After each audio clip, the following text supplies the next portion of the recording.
Trace de break vous est présenté par Nokian Tires.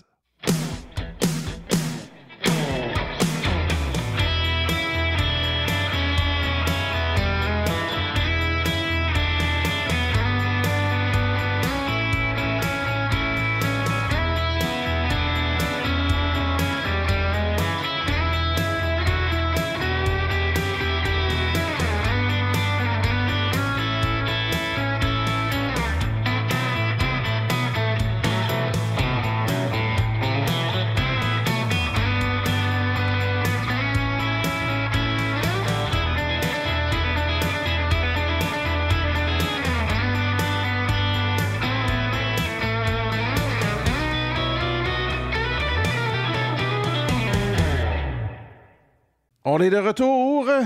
Trace de break, le podcast, deuxième saison. Comment ça va, boys? All around the world. Oui, c'est vrai que... Ben oui, techniquement, c'est all around the world parce qu'on a maintenant notre propre chaîne YouTube. Et Spotify. Propre chaîne Spotify. Fait que, tu sais, dans le fond, c'est pas fou, all around the world. Non. Okay. Non, C'est prétentieux, mais c'est pas fou. Ben voyons, c'est réaliste. C'est pas prétentieux pantoute. C'est qui notre invité aujourd'hui? Ah, on reçoit un de mes amis, quelqu'un qui a déjà été mon boss, avec qui j'ai voyagé quand même passablement. C'est un journaliste automobile connu et reconnu, plus que 30 ans de carrière. Il est l'éditeur de son propre livre, l'Annuel de l'automobile. Donc, c'est vraiment une institution au Québec. Il s'appelle Benoît Charette. Vous l'aviez déjà deviné, tout le monde le connaît. OK, on le reçoit dans quelques instants. Mais avant, on a une question à vous poser. La question est la suivante, c'est que là, on pense à des invités, on se casse la tête, on fait aller nos réseaux de contacts, mais vous, avez-vous pensé à des gens que vous aimeriez qu'on interroge, qui viennent nous raconter leur parcours, qu'est-ce qu'ils font dans la vie? Si oui, qui? Identifiez-les, taguez-les, partagez-nous vos commentaires et nous, on va s'inspirer de ça pour vous donner le meilleur show possible. J'aime bien que tu dises qu'on les interroge. T'as déjà été dans le milieu carcéral, toi? Ouais, je sais, là, ça paraît un peu... ben, tu sais, c'est parce qu'on a comme des spotlights qui nous éclairent, fait que j'ai l'impression que je me fais interroger actuellement. On va parler, comme dans les Simpsons. J'ai rien fait. Avant de recevoir Benoît Charette, on va aller rejoindre... on va aller faire un tour chez notre partenaire principal, Nokian Tires. Kevin, on n'est pas tous comme Pat Denis à avoir un excellent et gros garage pour pouvoir entreposer nos pneus. Mais l'entreposage, il y en a qui prennent ça à la légère. Le caoutchouc répond aux températures extérieures. Si c'est en plein soleil, évidemment, ça va créer une usure prématurée, le vieillissement prématuré du caoutchouc, de la gomme. Donc, c'est vraiment pas recommandé. Mettez ça en dessous d'un deck, s'il vous plaît. Faites pas ça. Je sais que c'est encombrant. Mais encore là, on a des marchands qui font de l'entreposage. Oui, mais attends, là. Oui. Moi, je vais me faire l'avocat du diable. Oui. On met ça en dessous du deck, il n'y a pas de soleil, là. On est à l'abri du soleil. Il y a de l'eau, température variante aussi. C'est humide, souvent c'est fermé, ça monte à, je sais pas, 45 degrés l'été. Exactement. Puis on peut monter encore d'un niveau. On a des pneus maintenant avec la mousse isolante pour les véhicules électriques. Ça, il faut se tenir loin de toute humidité. On ne veut pas que l'humidité arrive dans cette mousse acoustique-là à l'intérieur. Les rongeurs qui se font un nid dedans. Peut-être. C'est pas impossible. Il n'y a rien d'impossible. Donc, il faut faire attention, là, vraiment, à où on les met, sécuritaire, endroit stable. Je ne dis pas de mettre ça dans votre salon, température pièce, là, mais un garage fermé. Tu sais, je me trompe dessus parce que, tu sais, les gens arrivent, le bon vieux kicker de tire, là, qui dit il est bien beau, mais souvent, des fissures sur un pneu, c'est même pas visible à l'œil nu, là. Non, c'est des micro-fissures, honnêtement. Puis, monsieur, madame, tout le monde qui regarde ça, il va pas... on est supposé faire le tour l'inspection, mais avant de décoller. Il n'y a personne qui le fait. Des micro-fissures, ça peut être extrêmement dangereux. Si ça commence à attaquer la structure du pneu, évidemment, on veut vraiment là, garder les conducteurs en sécurité. Donc, l'entretien, l'entreposage du pneu, endroit sec, stable, c'est vraiment là, ce qui est recommandé. Combien ça peut réduire la durée de vie d'un pneu si on le met, je sais pas, au gros soleil ou en dessous d'une galerie où il y a de l'eau, de l'humidité? Ça peut aller jusqu'à la moitié. Oui, ça va très, très, très rapidement. Puis, des fois, on le voit, je ne veux pas alarmer personne, mais des fois, des voitures stationnées dans des concessionnaires qui ne bougent pas, qui sont toujours du même côté au soleil, il va y avoir déjà, juste parce que la voiture ne bouge pas, il va y avoir un vieillissement prématuré là, d'un côté. Tu sais, investir sur des pneus de qualité, c'est un choix que tu fais. Puis si tu les entreposes mal, c'est un peu comme si tu prenais la moitié de la valeur de ton argent pour sauver 40 pièces d'entreposage. Tu perds la moitié de la valeur puis la moitié de la durabilité de tes pneus. Autre question, les sacs, ça vaut-tu la peine ou ça vaut pas la peine? Je pense que c'est très propre, mais au niveau technique, au niveau prolongement, ça ne change pas grand-chose. Mais évidemment, pour les amener, les bouger, là, c'est sûr que c'est beaucoup plus facile. Merci, Kevin. Ça fait plaisir. La légende, Benoît Charette avec nous autres. Rien de Comment moins. vas-tu? Ouais, rien de moins. Comment vas-tu, Ben? Ça va, Richard, toi? Oui, ça va bien. Bon. Hey, content de te voir. Ça fait longtemps qu'on t'a vu. C'est vrai? Ben oui. C'est vrai, c'est vrai. Puis il y a un aspect qui... on en a parlé d'emblée dès qu'on... Ben, pas dès qu'on t'a vu, mais quasiment. L'aspect des voyages. Tu sais, que t'es journaliste automobile. C'est toujours de ça dont on nous parle, les journalistes automobiles, parce que c'est probablement la partie visible de notre job. OK. Tu sais, parce que, bon, puis on l'annonce, on dit, bon, ben là, je m'en vais essayer tel modèle à telle place. Je m'en vais essayer tel modèle à telle place, puis j'en ai fait plus que ma large part depuis 30 ans. Mais ça, c'est la pointe de l'iceberg. Ou la pointe de l'asperge, comme dirait Jean Perron. Mais c'est vrai, ça fait partie de la job, mais c'est 10-12 de ce qu'on fait. Tu sais, le reste du temps, là, je prépare mon émission de radio, je prépare mon émission de télé. J'écris un livre de 736 pages avec mes auteurs à chaque année. Ouais. Je travaille pour 3 sites web.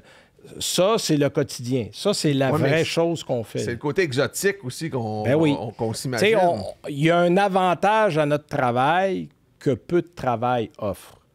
C'est pas tout le monde qui se fait offrir un voyage payé aux États-Unis, en Europe, en Asie, pour aller essayer des modèles. Tu sais, quand tu vas essayer une Porsche 3 jours en Europe, il n'y a personne qui a pitié de toi. Là. C'est clair. Puis c'est le fun. Moi, j'adore ça. Puis ça fait partie des choses positives du travail qu'on fait. Mais ça reste du travail. Je m'en vais pas en vacances. Là. Souvent, on arrive, on a...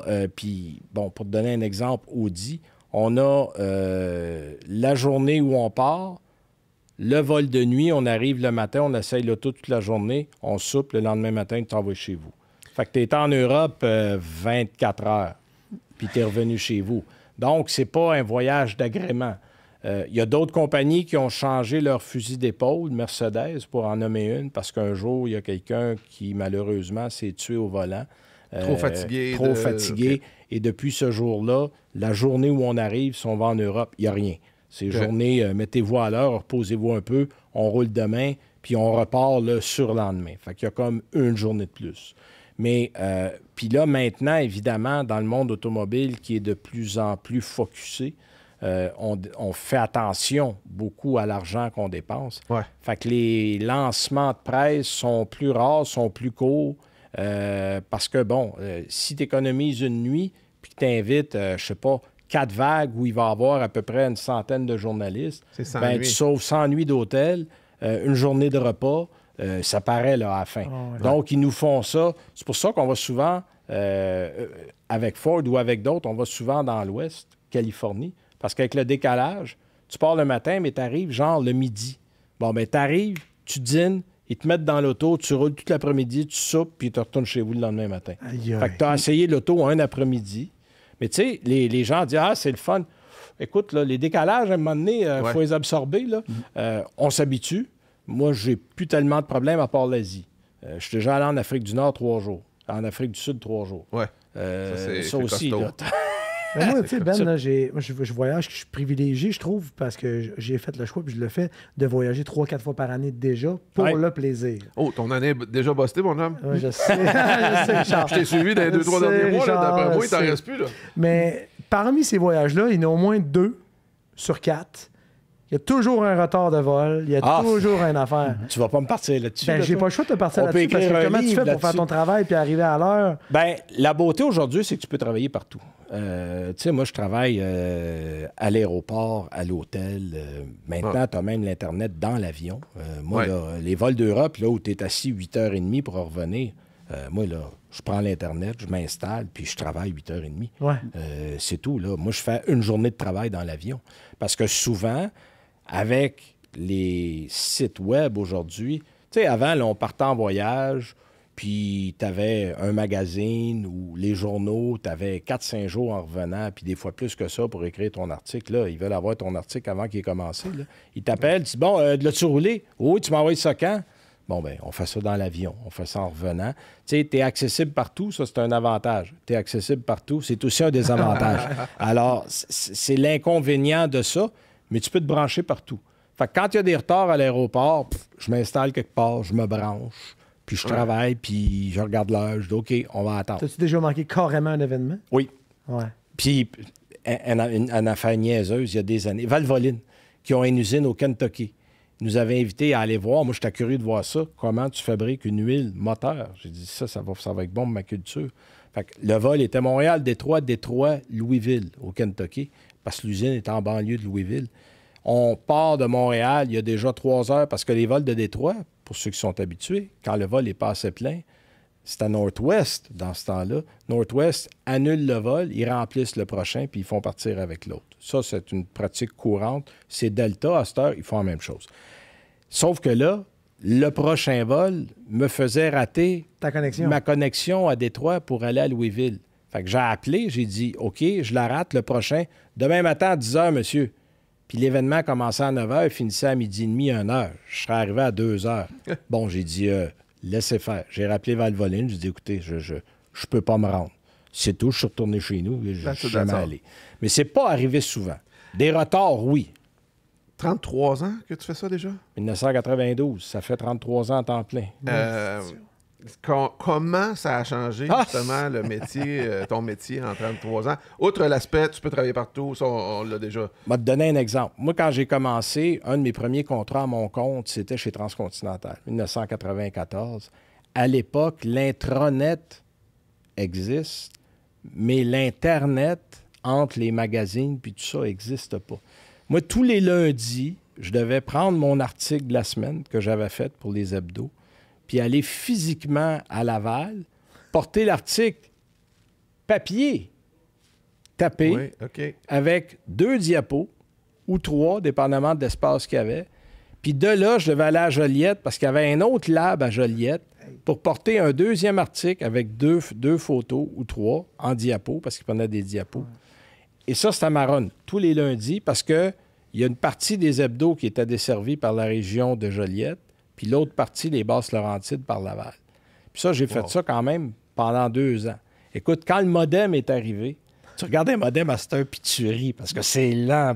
Mais entre ça, puis faire une run de lait en auto tous les lundis, moi, le modem m'a sauvé la vie, là. Mais ça, c'était la façon de travailler. Même affaire pour les livres. Moi, je travaille dans les livres depuis Carnet de route en 1992. Il fallait faire les séparations de couleurs à la main. Il fallait aller porter toutes les pages à Laval. On avait trouvé un gars là-bas. Puis les corrections, on appelle ça les bleus. Puis ceux qui sont assez vieux s'en rappellent. Les bleus, c'était la couleur du papier de l'imprimeur qui t'envoyait pour corriger. Nous autres, ça arrivait par Greyhound en autobus de la Beauce pour qu'on corrige ça à la main.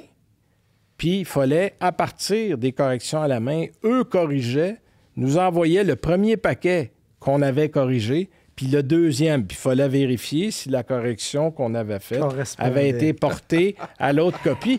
Hey, c'est pas pour rien que les livres sortaient au mois de novembre. Écoute, c'était long. C'était moins volumineux. À ce temps, c'est des bibles. Ah ben, puis maintenant, à corriger, c'était une affaire de rien. On rentre dans le système chez Transcontinental, on a un code. Tout se fait à l'ordinateur. Moi, je ne vois plus de papier nulle part. Il sort en papier à la fin, mais toutes les étapes. Tu sais, on a de beaucoup amélioré la façon de travailler. C'était beaucoup plus long. Puis maintenant, tout se fait à l'électronique. Puis pour ce qui est des essais automobiles, en quoi ça a changé dans les 33 dernières années? Quand tu as commencé, ça devait être un peu plus archaïque. Je te dirais que la façon de faire est encore sensiblement la même. Moi, ça doit faire 33 ans que je vais chercher 1 ou 2 autos à tous les lundis. Et on avait auparavant quelques essais long terme. Ça n'existe plus beaucoup maintenant. Puis j'ai découvert des essais long terme. Il faudrait vraiment qu'on mette une équipe de 10-12 là-dessus, puis qu'on fasse faire 6 mois, 1 an, pour user le véhicule. Mais si tu le prends 3 mois puis tu le roules toi-même, tu n'as vu aucune différence entre la première et la dernière journée. Fait que j'ai arrêté ça assez vite. Mais la façon de faire, ça, c'est resté pas mal la même chose.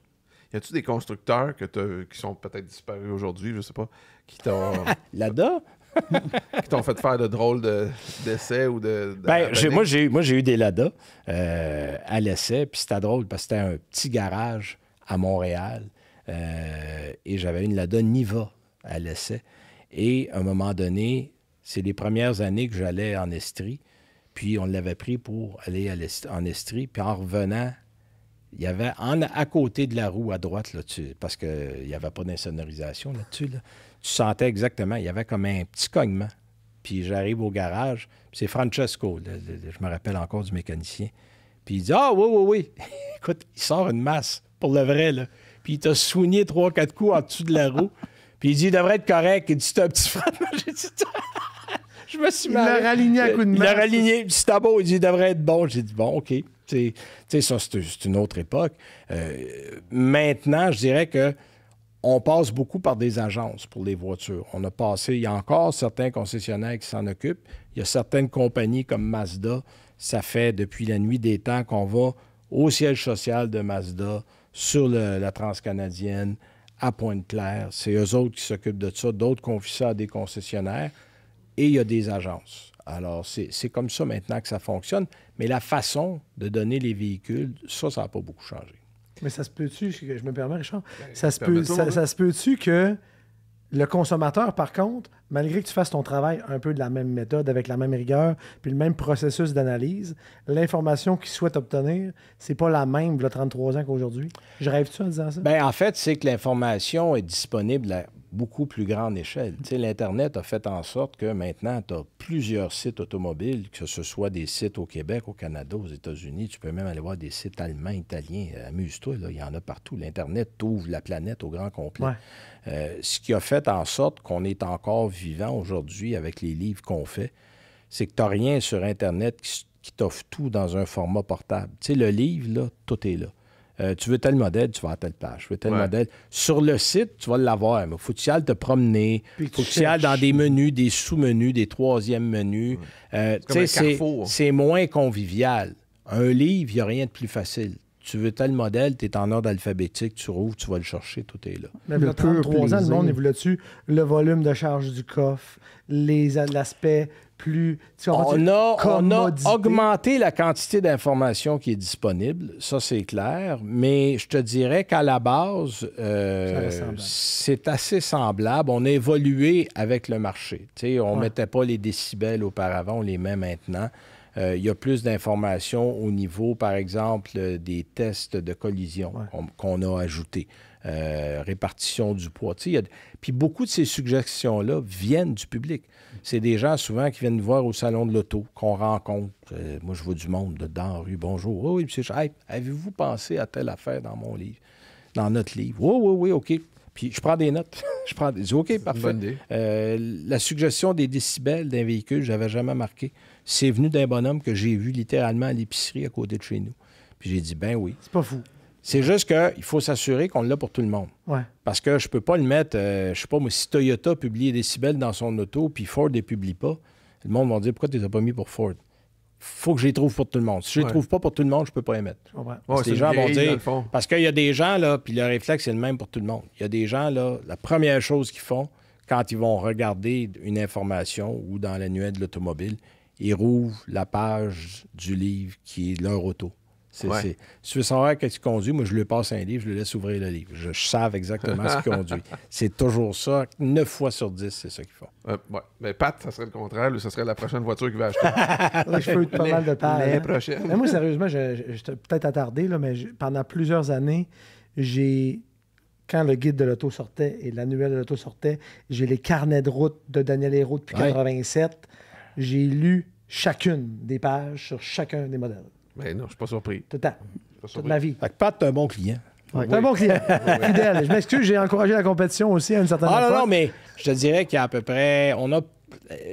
j'ai pas de chiffre officiel, mais c'est autour du tiers qui achètent les 2 livres à chaque année. Ouais. Pour eux autres, ça fait partie de leurs habitudes. D'avoir 2 références aussi. D'avoir 2 références, puis de regarder qu'est-ce ce qu'un dit par rapport à ce que l'autre dit. Puis des fois, c'est pareil, des fois, c'est différent. Mais les gens aiment ça. Fait qu'il y a un tiers de la clientèle qui est une bonne clientèle pour tout le monde. Pour remédier à ça, on a mis la 2e opinion souvent dans le texte. Oui, c'est vrai. Oui. Puis, la preuve que ça évolue, il y a 60 ans, Jacques Duval, dans les notes aussi, il regardait l'ergonomie du véhicule, mais où était le cendrier, s'il était bien positionné ou pas. C'est comme, ça, c'est une autre époque. Oui, écoute, quand j'ai commencé, il y avait encore des cendriers. J'ai déjà pris des vols fumeurs aussi. Ça me rajeunit pas, ça. Mais effectivement, évidemment, ça a évolué. Puis la sécurité dans les véhicules. Tu sais, tu regardes des véhicules, même d'il y a 30 ans, Aujourd'hui, c'est extrêmement difficile de faire un véhicule très léger parce qu'il y a tellement de normes à respecter, il y a tellement de sécurité à ajouter. Tu sais, même des tout petits véhicules qui faisaient 7, 8, 900 kilos. En bas de 1000 kilos aujourd'hui, là, ça tire. Mais c'est triste parce que ça aseptise un peu les sensations pareilles, malgré que... Exact. Bon, l'électronique, l'évolution a fait en sorte qu'on est capable de faire danser des éléphants sur la route aujourd'hui. L'électronique, tu sais, je parlais avec Carl hors d'onde du M5 qui est sorti, que j'ai eu. M5 Touring. Qui est lourd, sans bon sens, mais tu le sens pas, à moins de le pousser. Parce que ça, la loi de la gravité, à un moment donné, ça existe pour tout le monde. Puis si tu pousses assez fort, là, tu dis « Oh, attends un peu, c'est pesant, ça. » Mais sur une ligne droite, sur l'autoroute, zéro, tu sens absolument rien. C'est un charme à conduire. J'ai adoré. Est-ce que j'en aurais une? J'aime beaucoup les familiales. Ouais. J'aurais ça, une RS6 puis une Mercedes, une E-Wagon. Ah ouais. Ça ferait mon E63S, tu sais, Oui. là, c'est... Ah ouais, j'adorais ça. Magnifique. Mais, là, les gars de char aiment toutes les wagons parce qu'on dirait qu'on a comme manqué d'amour dans notre jeunesse. Le continent européen, on a tout eu, on n'avait rien. Non, mais c'est c'est parce que t'as tout là-dedans. T'as la tenue de route, t'as la performance, t'as le côté pratique, il y a de l'espace, c'est aussi grand qu'un VUS. Ça coche pas mal de cases. Oui, ça coche bien des cases. Souvent, tu as plus d'espace pour mettre du bagage que dans un VUS. Ah, absolument. C'est magique. Là. C'est plus sexy qu'un certain VUS aussi, parce que tu dis, écoute, quand ça colle à terre... Tu connais-tu un VUS sexy, toi? Ouais. J'ai vu le Aston Martin. Oui, le DBX, oui. C'est un petit 400 000 de côté, effectivement. Tu m'as posé la question. Oui, OK. Attends, 1 an et demi, il coûte 150, c'est bien correct. C'est ça. Mais au niveau du sexiness, mais s'il y avait un des 3 modèles que tu as nommés, comme wagon, hop! Et que c'est dur. J'aime bien le RS6. Ouais, je dois admettre que l'Audi RS6, là, c'est une vraie machine de guerre. C'est ce que je trouve plate, honnêtement, puis c'est qu'à cette heure, ils font des wagons d'exception avec l'ADN, on va dire qu'on retrouvait dans les B6 puis dans les vieilles générations, mais c'est rendu que ça prend les poches profondes pour te les permettre. Le PDSF d'un RS6, c'est 150 000, puis un Competition, c'est genre 180. Oui, ça, c'est 150 sans option. Sans option, puis rendu à 200 000 avec la taxe de luxe. Puis ça s'adresse à qui? Ouais. Le fan base, le consommateur, le client aguerri qui l'achète pour les raisons qui nous animent tous, a une fois sur 10 la capacité de se l'offrir. C'est ça qui est plate. Puis t'es généreux à une fois sur 10. Là. Moi, j'irais à une fois sur 25, 30. Mais ça s'est bien vendu. C'est pour ça qu'on a une M5 Touring au Canada. Ouais. Ils ont tellement eu de succès avec le RS6, qu'ils ont fini par amener l'équivalent. Puis Mercedes avait eu la E-Wagon, la E63 AMG. Là. Ouais. Tu sais que j'ai eu peut-être l'ancêtre de tout ça, moi, qui était quand même plus, comment dire... Les années 90, c'est gars? Non, 2000, mais qui était plus accessible. C'était notre chum qu'on connaît tous les deux, José Godet, qui m'avait vendu sa Passat W8 Wagon. Oui, il y a eu ça, José. Que j'avais adoré. Le seul au Québec. 4Motion, que j'ai adoré, que lui avait adoré aussi. Il y en a eu 2, je pense, mais une wagon, une pas wagon. Oui, c'était comme des licornes, ça. Il n'y en avait pas gros de ça. Oui, mais c'était le fun à conduire. L'hiver, ça tranchait la route bien plus que bien des VUS. C'était impressionnant. Mais c'est ça, j'ai l'impression que c'était un peu l'ancêtre de ce qu'on parle. C'était l'époque où il y avait un peu de performance dans les modèles familiaux, mais c'est ça. Le problème, c'est qu'on dépend du marché américain. Ouais. Puis les américaines familiales, c'est comme... Tu peux pas prononcer ce mot-là aux États-Unis. Ouais. Station wagon, là, il y en a eu beaucoup dans les années 60, 70. Puis on dirait que toute la génération qui a été élevée là-dedans, là, ils ont comme eu ça en horreur pour le reste de leur jour. C'est comme les fourgonnettes ici. Là. Ouais. Tous ceux qui ont été élevés là-dedans, toute la génération des passe-partout en montant ou un peu, ils n'en ont pas racheté parce qu'ils disaient non, moi, j'ai passé 12 ans là-dedans, là, il n'est pas question. Puis c'est pour ça que ça... Je me rappelle encore de l'annonce de Jacques Duval, la Ford Aerostar, qui disait que c'est... Hein? Tu te rappelles-tu de l'annonce de Jacques Duval sur la Ford Aerostar? Oui, son époque chez Ford. Oui. Il disait que c'est l'aérodynamisme. De quoi tu parles? Il n'y en a pas. Non. C'est un cube sur la route. Nous autres, mon père avait acheté le premier Caravane qui avait les petites lumières, une par-dessus l'autre en avant, avec le 4 cylindres. On loadait ça, nous autres, avec des remorques pleines de bois pour faire chalet maison. Wow. Je peux te dire que ça n'a pas fait l'huile un peu après 2 ans. Là. Il a fait combien de temps, le moteur? Non, vraiment pas longtemps. Mais d'ailleurs, ma plus belle ride de Dodge Caravan, c'est Carl qui me l'a donné. Alors, je vous explique, je vous mets en scène, mesdames et messieurs. On fait équiper pour rouler. C'est la finale. Il y a moi, Michel Barrette, puis Martin Cloutier. Ah, pas mal. Avec Carl dans la caravane. Et il veut nous montrer le circuit. Évidemment, il nous le montre pas en première vitesse. Il rentre là-dedans, puis nous autres, on jase. J'avais un peu un mandat du producteur aussi de s'amuser légèrement. Il nous a payé une traite et à un moment donné, il est passé à un cheveu, c'est-tu d'un Apex ou d'une caméra, ou bien les deux en même temps. Et je me souviens que les trois, on a serré les fesses, on s'est pogné après les holy shit bars. Carl riait un peu, tranquillement, pas vite. Et je me souviens que quand tu regardes un pneu, mettons, d'avant-arrière, le pneu était usé, là, un bon 3-4 pouces sur le côté. Là. Il avait fait danser la caravane. On était pas loin de toucher les rimes à terre, disons, dans les virages. Oui, puis Icar est abrasif en plus. Solide. Ça vous use un pneu, ça. C'est là c'est pas là, j'ai toujours su que Carl, c'était un pilote extraordinaire, mais quand tu peux faire danser une caravane comme ça avec 3-4 costauds... Avec des mauvais pneus, oui. Avec des mauvais pneus et 3-4 costauds dans... Pas de pression ajustée. C'est ça, rien. Mais toi, tu conduis ça souvent? Pas une caravane, mais une minivan? C'est pas drôle à dire, mais j'adore ça. Pour différentes raisons. Moi, j'ai été un consommateur, je suis toujours un consommateur invétéré de Toyota Sienna. Parce que si j'ai besoin d'espace, j'embarque mon chien, j'embarque tout le temps de quoi traîner quelque part. Il n'y a rien de plus pratique qu'une fourgonnette. Ça consomme tellement pas d'essence, ça n'a pas d'allure, ça brise à peu près jamais. Puis la valeur de revente est exceptionnelle. Puis ma maladie me force professionnellement à trouver de quoi qui garde une bonne valeur. Une Sienna, si tu l'achètes neuve, elle est 4 roues motrices. Tu vas la vendre au-dessus du prix que tu l'as payé après 1 an et 12 000 km. C'est pas peut-être, c'est sûr. J'ai un chum qui est... Je salue mon ami Sylvain, qui est comme toi. Il y a eu 3-4 pick-up. Puis à un moment donné, il tombait avec quelqu'un, il a prêté une caravane. Puis il a essayé ça, puis il a dit, c'est terminé. Terminé pour les pick-up. Parce qu'il dit, moi, je mets des matériaux là-dedans. Je vais faire 3, 4, 5, 6 commissions. Je barre la vanne, puis je continue. Tandis qu'avec le pick-up, faut que tu... Si t'as pas de cab, faut que tu... Mais tu sais, Richard, c'est tout le temps une question. Je pense... Tu avais raison, Génération Passe-Partout, j'en suis. Là.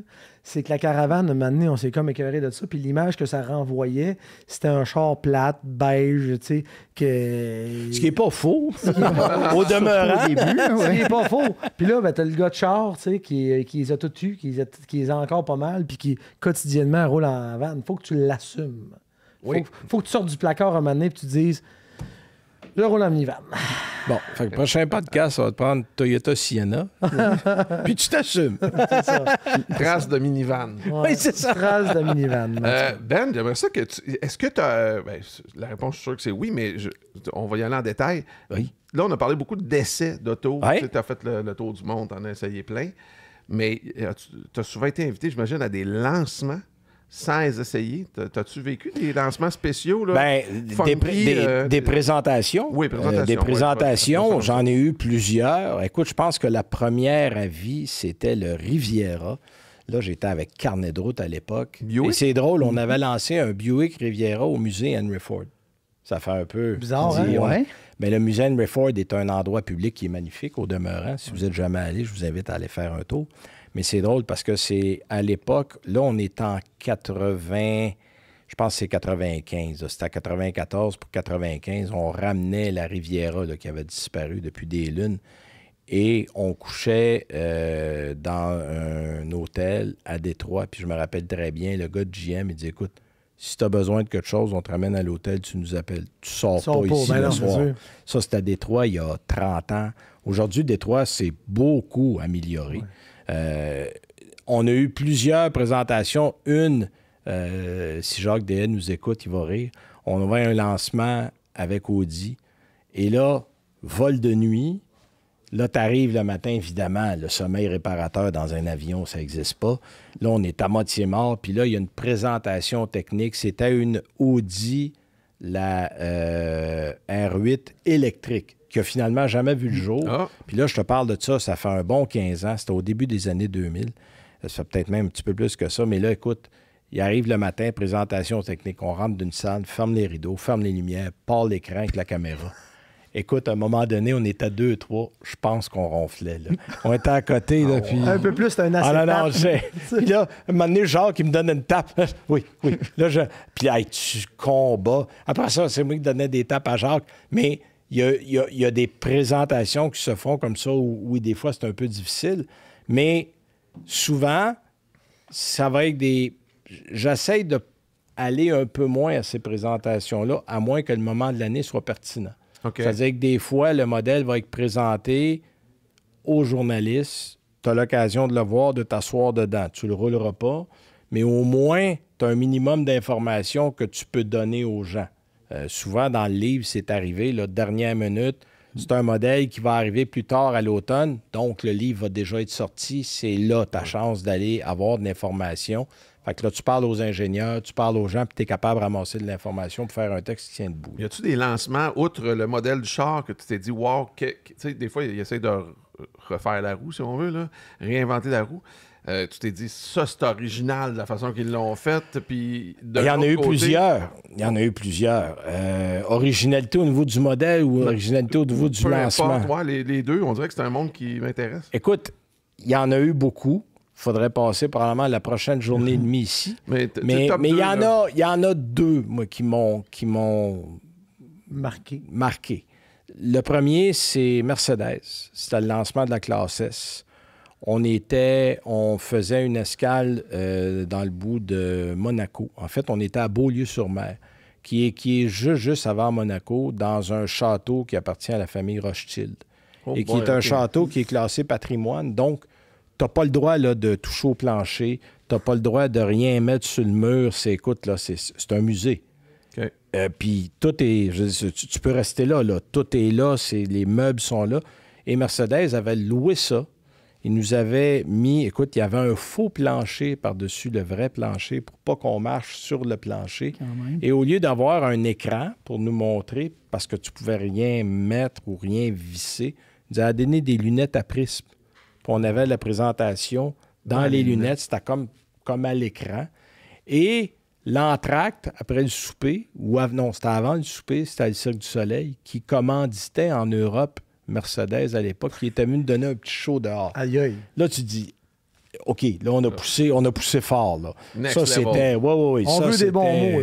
Oui, mais bon, une classe S, c'est le luxe. C'est une machine qui va bien, là, qui déprécie très rapidement. Là. Moi, je dis aux gens, attendez 5 ans, vous allez vous la payer, c'est sûr.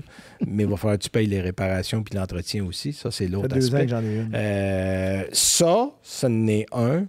J'ai eu un voyage Ferrari en Sicile aussi. On a fait le Mille Miglia, la route du Mille Miglia. En Ferrari, California. Richard, on s'en parle souvent de ça. C'est mon rêve. Oui. En fait, je l'ai fait avec Porsche une fois, puis je l'ai fait avec Ferrari une autre fois.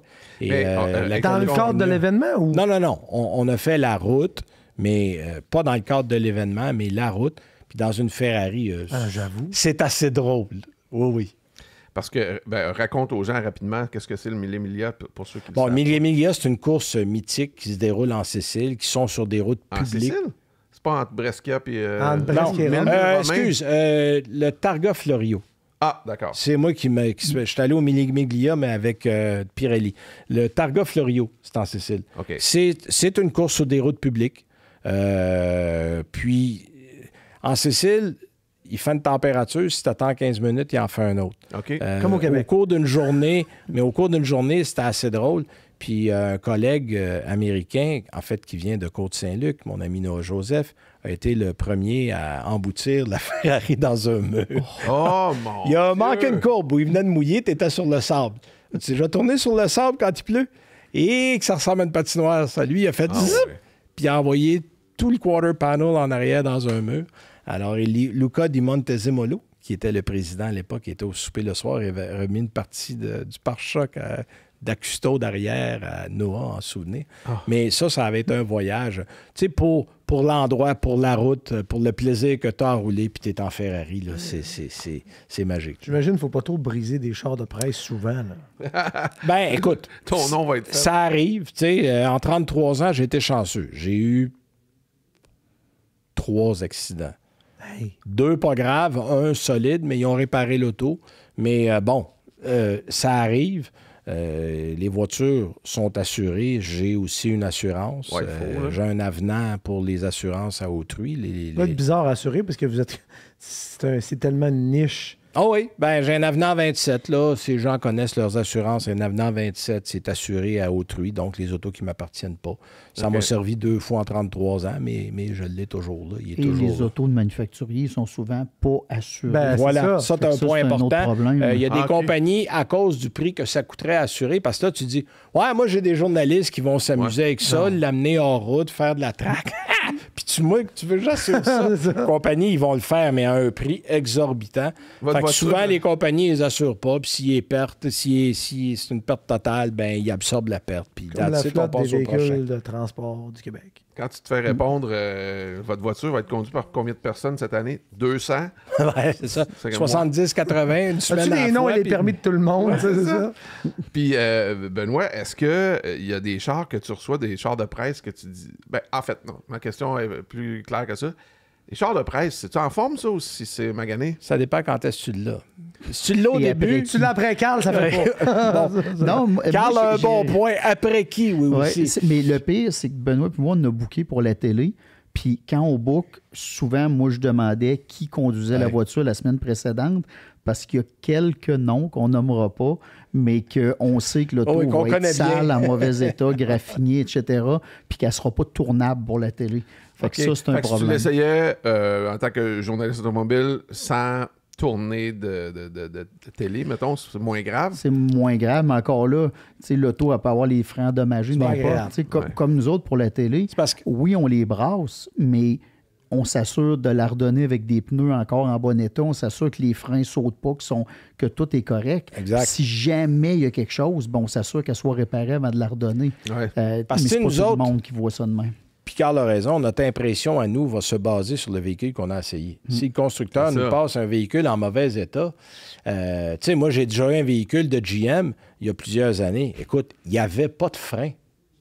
Mais tu sais, quand tu dis non, c'est pas. Puis je suis allé le reporter au garage, puis ils ont effectivement, il y avait un problème avec les freins. Mais là, je me disais, voyons donc, ça se peut pas qu'il break aussi mal que ça. Il est neuf.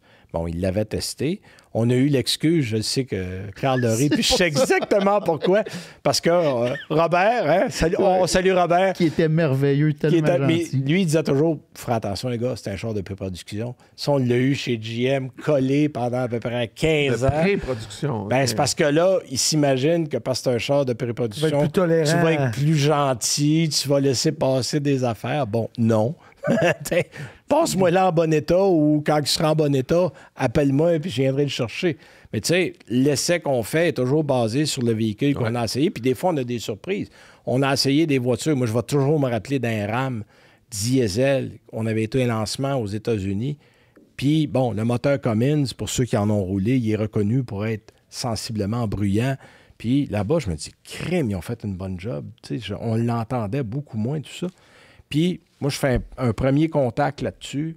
Puis, 1 mois ou 2 après, je n'ai un ici, mon vieux. Ça rattle, ça crache. Puis là, j'appelle le PR à l'époque. Je dis, coudonc, là. Ah oui, ils ont, vous ne l'a pas dit. Là-bas, il y avait une option du Double Installation Package. J'ai dit, quoi, ça existe, ça? J'ai appris ça, mais je ne l'avais pas ici.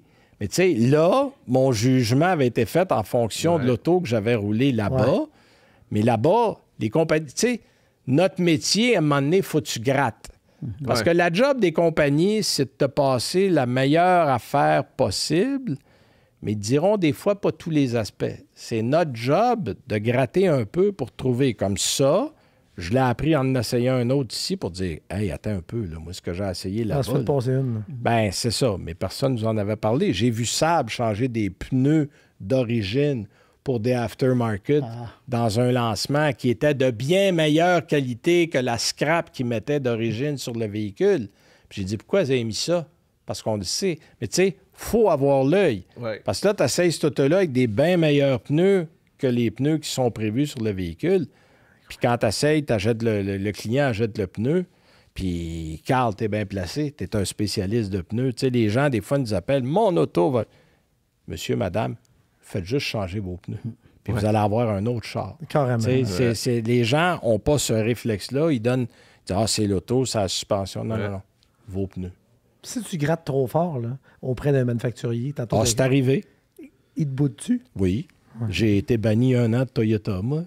C'est arrivé. Mais bannissent de quelle façon? Pas de voyage, pas de char, pas de lancement, rien. Moi, à moi seul, j'ai pété un embargo nord-américain. J'ai fait ça tout seul comme un grand.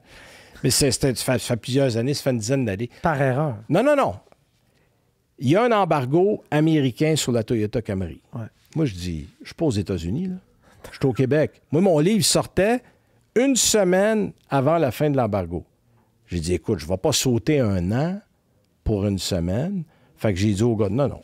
Puis, en plus, Toyota nous avait invités à Saint-Eustache pour nous montrer le nouveau modèle, pour l'essayer. On avait des photos, on avait tout.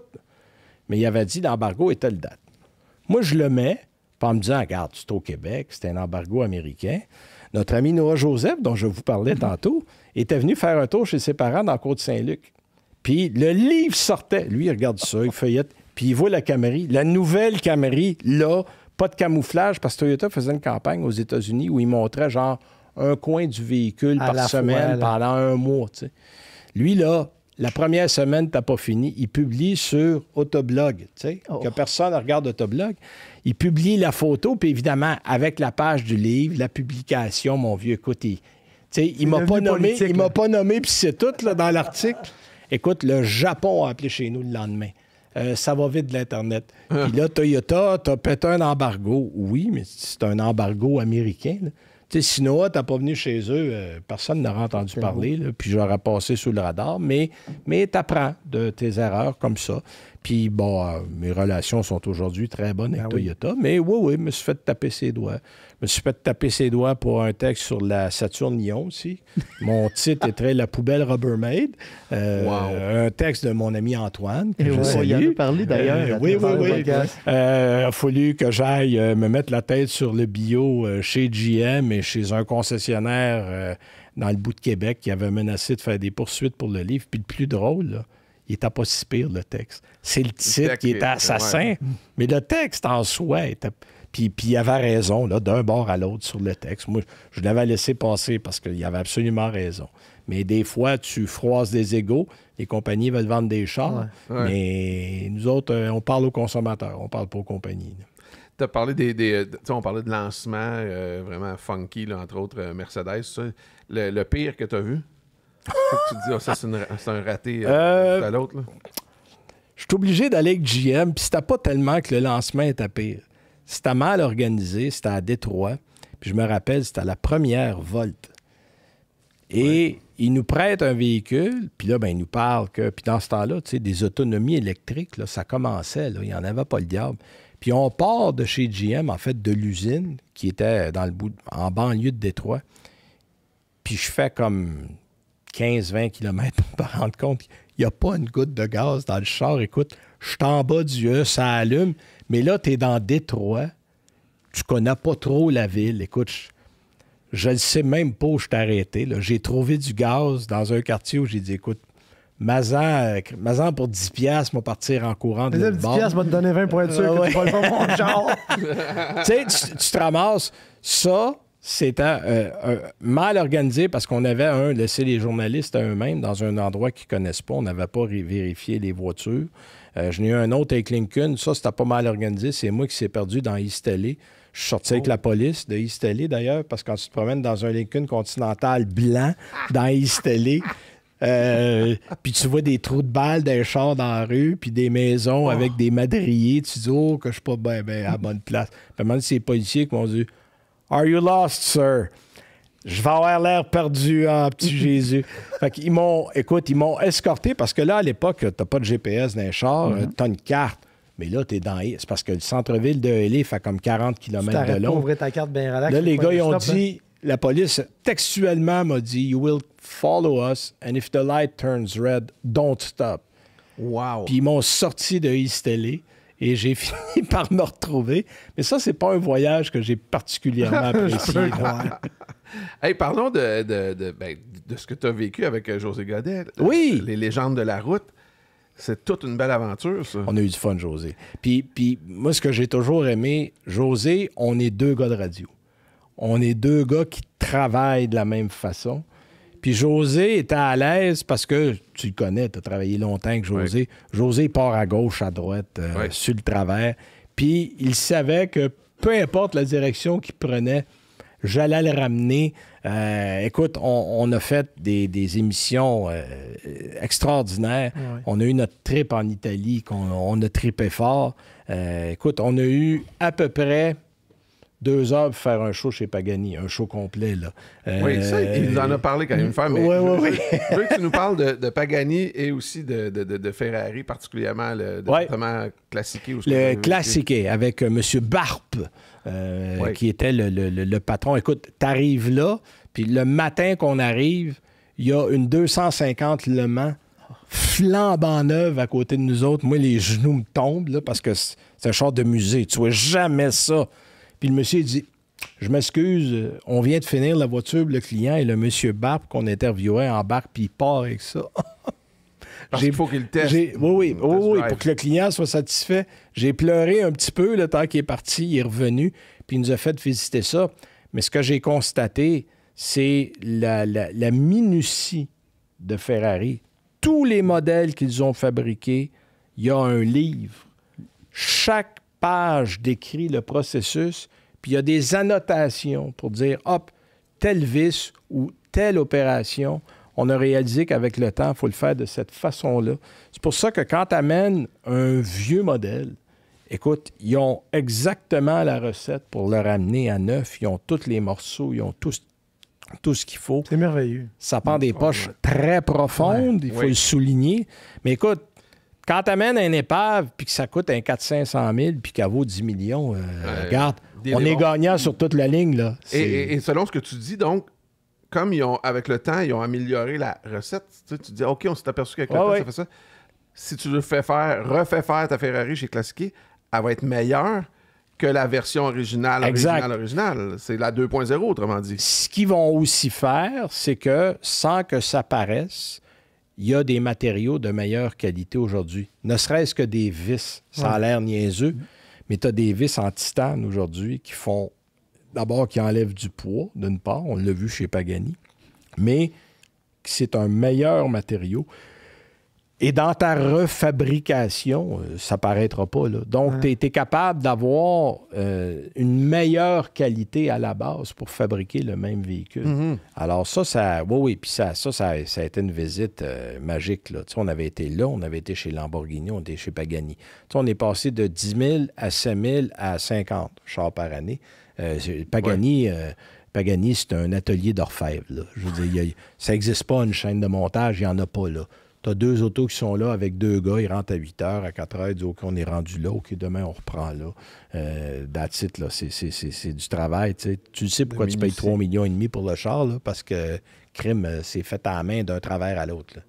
Puis, chez Lamborghini, tu sais, qu'est-ce que tu peux remarquer d'un à l'autre? Là, tu nous as mis Ferrari et Pagani, mais Lamborghini... Là, écoute, Picard pourra aller dans ce sens-là aussi. On a visité beaucoup d'usines de fabrication de voitures. Tu sais, les usines à grande échelle. Tu cours pas sur la ligne de montage, là, mais mettons que tu marches vite. Plus tu arrives dans des modèles d'élite, plus la chaîne de montage va lentement.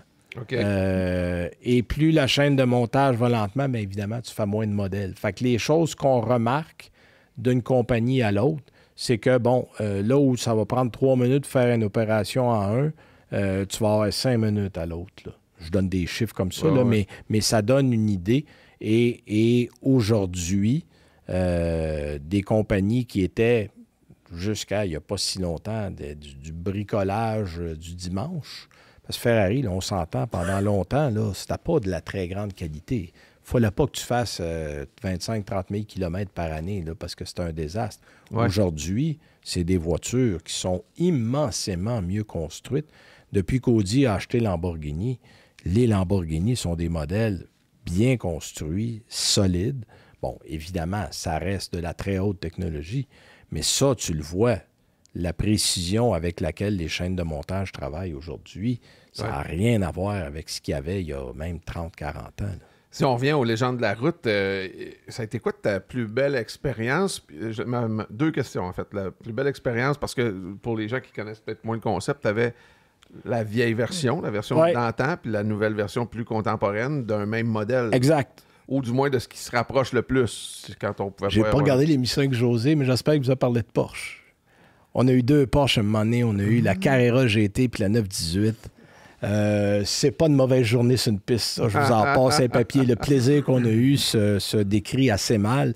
On a eu McLaren aussi. Oui. Parce que souvent, les voitures de collectionneurs, évidemment, c'est une voiture de collection. Fait que tu y fais attention. Ouais. Lamborghini, on avait eu une voiture. John Scotty nous avait prêté une voiture parce que je n'avais pas trouvé d'Aventador neuve. Mais sa voiture qu'il m'avait prêtée était à vendre. Fait que, tu sais, on fait-tu attention? C'était quoi? C'était une avant... Puis là, on avait une Countach qu'on avait trouvée, une 90, la dernière année. Puis aussi, tu sais, collectionneur. Fait que, tu sais, quand tu y vas gentiment, ben c'est le fun, mais t'as pas le même genre de show. Ouais. McLaren, Denis Giroir, qu'on salue, qui était notre collectionneur, lui, il avait 13 000 km de piste. Ouais. Il n'avait jamais été sur une route avec ça. Il a roulé. Lui, il nous a attiré les clips et gosses. Amusez-vous. Écoute, quand t'entends José crier de bonheur, là, ça, c'est parce qu'on avait bien du fun, ça. Avec Porsche, avec McLaren, on a eu l'émission avec Richard Petit qui venait avec sa Ferrari, sa Daytona, qu'il n'avait jamais mis sur une piste. Ouais. Puis une Daytona, pour ceux qui ne connaissent pas le modèle, c'est 1972, je pense, l'année qui nous a amenés. Et ça, le moteur va prendre un 10-15 minutes avant de... Écoute, le son du moteur n'est pas le même à froid que quand il est réchauffé au bout de 10-15 minutes. Et un V12, ça chante donc bien. Écoute, même Richard, il arrête dans le puits. Il dit, c'est correct, Richard? Il dit, oui. Il dit, parce que là, c'est moi qui commence à s'énerver. Là. Il dit, je veux me calmer un peu, mais lui, là, il commençait à tourner, puis il avait bien du fun. Puis le bruit du moteur, c'est érotique, là. C'est un autre niveau. Ça, on avait eu pas mal de fun, là aussi. Je suis jaloux de la Carrera GT, je dois te le confesser. Ah, écoute. Puis moi, j'ai conduit ça avec Walter Roll sur le circuit à Mosport. Ouais, ça, c'est la ride de ma vie, là. C'est Walter Roll 2 fois. J'ai conduit avec lui la Carrera GT, puis j'ai conduit avec lui comme passager dans son groupe B, sa voiture de rallye qui a gagné le championnat du monde. C'est la fois où j'ai compris que tu n'as jamais trop de puissance dans un char. Lui se sortait de la neige il a fait comme une spéciale où on était, puis c'était en Ontario, on n'était même pas loin. Lui, là, j'ai jamais vu son pied pas plus qu'effleurer le frein. Il était dans la courbe, là, puis il sortait de là à l'accélérateur. C'est de la magie. C'est de la magie. C'était lui qui était pilote dans le temps de la rivalité. Quand Audi ont déposé le brevet pour implanter le Quattro, il était chez Lancia, lui. Il était chez Lancia. Oui. Puis il n'avait même pas participé à toutes les manches du championnat. Puis il y avait des pneus d'hiver pour quand être dans la montagne. En fait, changement de roue. Walter Roll n'aimait pas les circuits où il y avait des sauts. Exact. Parce qu'il dit, quand tu es dans les airs, tu n'as pas de contrôle. C'est une légende. Il détestait ça. Ben moi, je peux te dire, j'ai sauté avec Walter. Oui. On a fait en Espagne, 911 Turbo. On avait un stage, je pense, ça donnait 15 km. Moi, d'habitude, j'ai le mal des transports. Je suis malade après 3 secondes. J'en suis témoin. Là, c'était Walter. J'ai fait, il faut que j'embarque. Je vais être malade, mais je vais y aller. T'as embarqué avec? Puis j'ai embarqué avec. Je te toucherai plus jamais la main de la même manière. On se touchera tantôt. Mais dans les faits, à un moment donné, on roulait 2,45, 2,50, puis c'est montagneux, les 4 roues dans les airs. Puis on a les 4 roues dans les airs, puis c'est le gars, on se parlait comme on se parle là. Ah non, il me regarde, puis il dit « We're doing 245 at the apex. » Fait que pouf, on retombe à terre, puis on continue, mais il était, tu sais, d'un calme, là. Puis justement, ce pilote-là, il a dû t'en parler aussi, parce que j'ai demandé comment tu fais pour être aussi vite. Ouais. Parce qu'il pleuvait, il y avait de la brume. Il dit, moi, j'ai jamais eu besoin de copilote dans toute ma carrière. Le copilote, c'était un sac de sable. Il confirmait ce que je savais. Il dit, j'ai une mémoire photographique. Fait que si j'avais fait le stage une fois, je savais chaque millimètre du stage. J'avais fait mon sport avec lui, puis lui m'avait amené le matin, parce que j'étais arrivé à 20 autres journalistes. J'avais couché à Toronto la veille. Puis j'ai fait 6 tours de piste avec lui. Puis il avait demandé à Porsche, passez-moi un auto, ça fait 12-15 ans, je ne suis pas venu. Puis là, il était sur le circuit, il dit, écoute, avant qu'on arrive, il dit, il me semble qu'il y avait comme un banc. Puis écoute, il n'a pas fini sa phrase, pas sur le plan en arrière.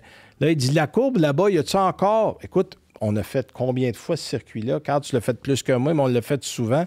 J'avais même jamais vu ça. Puis ben oui, il y avait une ligne là. Écoute, puis ça faisait 12-15 ans qu'il n'était pas venu. Ces gars-là sont des phénomènes.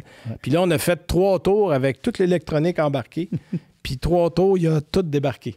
Une Carrera GT, ça drift à Mosport, c'est quelque chose d'assez impressionnant. Une drift contrôlée d'un Carrera GT, là, ça prend un homme pour faire ça. On s'entend que la plupart de ceux qui l'ont essayé sont soit décédés ou le char est pertateur. Oui, t'en parleras de Jay Leno. Ah ouais? Jay Leno, il a failli se tuer en Vera d'une Carrera GT. C'est un char pour homme, ça. Oui. C'est un char de course avec une plaque. C'est pas compliqué, là, j'ai pas d'autre façon de définir ça. C'est une clutch en céramique qui est grande de même. T'as pas de jeu. Ça prend du vécu pour conduire ça comme du monde. Puis lui, ben c'est lui qui a développé le char avec Porsche. Tu peux pas avoir un meilleur gars que lui pour... Non, ça, c'est le rêve. Là. Ça, je t'avoue que c'est rare que je suis très envieux. Je le vis un peu par procuration, puis ça me fait je capote. Puis il est vraiment gentil en plus. Il est super fait. Il a l'air de ça. On a parlé vélo. Lui, il s'entraîne. Son entraînement, c'est le vélo. Je t'ai passé chez eux en faisant le tour de la Bavière à vélo. Je t'ai littéralement passé dans sa cour. Puis bref, on va arrêter. Je vais parler de ça 2 heures. Carl, décris-nous un peu, c'est qui pour les gens qui ne connaissent pas ce gars-là? Il a été champion du monde de rallye à une époque où le monde mourait régulièrement en rallye. Il y avait des voitures qui s'appelaient les groupes B, où est-ce que plusieurs manufacturiers, c'était vraiment la guerre à la surpuissance et au poids le plus léger possible, un point tel que les cages de sécurité étaient... un peu triché pour sauver du poids. Il n'y en avait pas! Épouvantable. Il y en avait une décorative. Puis Audi a introduit traction intégrale avec le fameux Quattro. Walter Röhrl a été un de ces pilotes-là. Avec Michel Mouton. Michel Mouton, en plus, qui a gagné Pikes Peak. Puis Walter c'était un pilote quasi parfait, limite quasiment robotique. On dirait où est-ce que personne voyait puis levait le pied, lui, il était le pied dedans tout le temps. Puis les premières Quattro n'étaient pas faciles parce que ce qu'on appelle le wheelbase, la distance entre les pneus avant-arrière était très petite. Ce qui fait que l'auto avait des drôles de réactions, puis c'était les premiers turbos. Fait que tu avais un temps de réponse énorme. Fait que tu mets le gaz au fond, puis le temps que le turbo embarque. Power vient d'arriver. Fait que c'était pas facile à conduire, mais ce gars-là domptait ces machines-là d'une façon... magique. Ah oui, c'est une époque révolue, c'était trop dangereux. À un moment donné, ils ont arrêté ça. mais ça reste une période de rallye dont, pour ceux qui l'ont connu, qui était une période mythique. Là. Vraiment extraordinaire. Écoute, tu avais 650 chevaux dans ces moteurs-là. Ça poussait rien. Non. C'était un moteur et la machine. On parle de moteur, de mécanique. On va vous présenter le segment, en fait, présenté par la SOGU, Société de gestion des huiles usagées. Eux autres qui gèrent le programme de récupération des produits d'entretien mécanique, que ce soit l'huile, l'antigel, contenant vide, filtre à l'huile. Vous trouvez un point de dépôt un peu partout au Québec pour justement ramener tout ça. Fait que si vous aimez la mécanique, c'est super, mais faites ça propre. C'est leur slogan. Puis si vous voulez aller voir justement le point de dépôt le plus proche de chez vous, vous allez tout simplement sur sogu.com. Ton rapport avec la mécanique, c'est quoi, toi, Benoît? Moi, c'est drôle parce que les gens disent « T'as appris ça dans l'auto? » Non. Moi, je viens de Valleyfield. Les gens qui connaissent Valleyfield connaissent les régates de Valleyfield. Ouais. Moi, je viens de Saint-Timothée. On a eu des régates aussi à Saint-Timothée. Moi, mon rapport avec les moteurs, ça a commencé là. Moi, j'étais un amateur de régates. J'y vais encore régulièrement. Ah ouais, hein? J'aime ça. Et bon, évidemment... Manger des grillades, c'est des... Ah ben oui. Il faut venir de Valleyfield manger des grillades. Si vous ne le savez pas, on vous donnera un cours sur les grillades. C'est du bacon, mais en meilleur. Mais ça, c'est... mais bref, j'ai passé le plus clair de ma jeunesse là. Puis à l'âge de 13-14 ans, j'ai commencé à aller dans les puits. Et là, j'ai commencé à jaser avec des mécaniciens. Puis c'est des moteurs, c'est encore des moteurs Chrysler dans les bateaux Grand Prix qui sont portés à peu près à 1500 chevaux. Puis j'ai connu des gars On va nommer Dan Mercier, on va faire du name-dropping. Dan, moi, je connais Dan depuis qu'on est tout petit. On vient du même village. Lui était là-dedans. On allait là, on allait regarder ça. Il est passé au Funnicker, il est rendu dans le Top Fuel. Mais mon rapport au moteur a commencé dans les régates parce que j'aimais la mécanique, j'aimais regarder ça. Je suis pas un mécanicien. Si tu me démontes un moteur, je te le remontrerai pas. Ouais. Je connais la base. Carl est bien meilleur que moi parce qu'il a les doigts là-dedans, bien plus que moi. Mais mon rapport a commencé là. Puis tout le côté mécanique du sport motorisé a suivi après. Mais ça a commencé avec les régates quand j'avais peut-être 6-7 ans. Ça fait partie de ton quotidien? T'as-tu un garage où toi, des fois... J'ai pas un garage. Je suis en train, pour ma retraite, de magasiner une place où je vais peut-être avoir quelques autos. Pour le moment, j'en ai 1 ou 2 par semaine depuis nombre d'années. J'ai une voiture à moi, mais si j'avais une collection, je ne sais pas trop quand est-ce que je les utiliserais, les autos. Avant de gaspiller mon argent sur des autos que je n'utiliserai pas, on va commencer par ralentir, puis peut-être me trouver un temps pour les utiliser. Mais j'envisage. C'est un projet de retraite. Tu serais un collectionneur utilisateur, toi, pas un collectionneur oui. qui roule pas tes affaires. Non. Moi, j'ai toujours cru. Puis surtout qu'une voiture, c'est faite pour rouler. Il faut se le dire. Une voiture qui ne roule pas, elle saisit, elle pourrit, il faut changer les morceaux. Tu sais, c'est pas... t'achètes une toile de Gauguin, tu regardes sur le mur. C'est à peu près tout ce qu'il y a à faire. C'est le fun. Tu as quelque chose de beau, mais... Tu peux pas faire grand-chose à part la regarder. Un auto, c'est un objet qui est intéressant, puis c'est un objet qui est fait pour rouler. Tu sais, on est dans ce métier-là parce qu'on aime ça, parce qu'on a une passion, parce qu'on veut les rouler. Moi, c'est clair que j'aurais... Tu sais, je pense pas que j'aurais des voitures 100 points. Moi, j'aurais des runners, comme on dit. Là. Un bon runner qui est fait pour rouler, qui sera en bon état, mais que j'utiliserais. Y a-tu un embargo sur les modèles que t'aimerais? Arrête de mettre l'embargo. Parce que nous autres, on peut faire péter ça aussi, un embargo. Là. Il y a bien des modèles qui me tentent. J'ai beaucoup d'amour pour les modèles européens. Il y a des Alfa Romeo absolument merveilleuses. Il faut juste connaître un bon mécanicien parce qu'une Alfa Romeo, c'est la plus belle chose que tu peux pas utiliser. C'est toujours ça que j'ai dit. Parce que ça t'as regarde par la brise. Ça piste encore comme ça aujourd'hui, malheureusement. Mais c'est des voitures... pour les passionnés. Moi, je suis chanceux, j'ai pas une misère avec mes Giulia, puis zéro, même pas. Les Giulia avec les 4 cylindres ordinaires, c'est pas pire. T'as-tu une Quadrifoglio? Toi, t'as eu ça? Zéro trouble. Ah non, ça va bien, ça. BMW, j'ai regardé pour des 2002, des CS. J'ai regardé pour une... dans l'américain, je déteste pas les vieux Barracuda. Je trouve je trouve ça a de la gueule. Mais là, bon, les prix, il faut trouver les bons endroits. Mais je suis assez éclectique. Faut qu'il y ait une passion derrière le volant. Moi, je vais acheter une auto qui me parle, une auto qui me fait bouger. Puis c'est pas la grosseur du moteur, c'est le feeling au volant. J'ai essayé des petits Alfa Romeo Giulia des années 70 qui a un 4 cylindres qui est roux comme un pot de cheese whiz. Mais c'est drôle à conduire, c'est le fun. T'as pas une puissance à tout casser. Mais tu sais, t'as quelque chose. T'es là-dedans, puis ça te fait vibrer. Moi, il faut que ça me parle. Si ça me parle pas, ça m'intéresse pas. Avec le shifter à la bonne place. Là, oui. Non, la position, bon, un peu croche. Tu sais, les pédales sont pas... Mais c'est à ça. Relation un peu amoureuse. Ah ben oui. Les voitures italiennes, c'est tout ça. Ouais. Les voitures italiennes, c'est tout ça. C'est bourré de défauts, mais une fois que t'as le pied dedans et t'es sur la route, t'oublies tout. Mais c'est ça, c'est un peu jusqu'à temps qu'il pète. On va parler de Formule 1 un peu. Je vais voir si ça t'intéresse parce qu'on s'est présenté par Bet365 où chaque victoire palpitante est une course spectaculaire, podium, course, tour de piste, dépassement. Et évidemment, c'est rempli de suspense quand on va à Bet365. Championnat des constructeurs avec ou sans McLaren. Vous pouvez télécharger l'application Bet365 maintenant, puis vous utilisez le code Nation pour participer. Ça prend 19 ans et plus, puis il faut jouer évidemment de manière responsable. C'est quoi ton rapport avec la F1? Je suis un amateur de F1. J'ai jamais couvert la F1 comme journaliste parce que c'est comme une autre spécialité, ça. Ouais. À un moment donné, je couvrais les pneus puis l'automobile. J'ai réalisé à un moment donné que les pneus et l'automobile, c'était beaucoup. J'étais déjà parti beaucoup pour l'automobile. Je commençais à partir pas mal pour les pneus. À un moment donné, je disais, attends un peu, il faut que je reste chez nous de temps en temps aussi. Là. Ouais. Je le suis à distance maintenant. La F1, c'est un peu la même chose. Oui, je suis allé au Grand Prix. Je suis ça comme amateur, mais sans plus. Tu sais, là, je connais pas tous les coureurs.